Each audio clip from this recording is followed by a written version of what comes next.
ঠিক এমন এভাবে তুই থেকে যা স্বভাবে।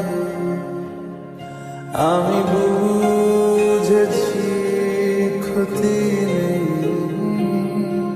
আর তুই ছাড়া গতি নেই।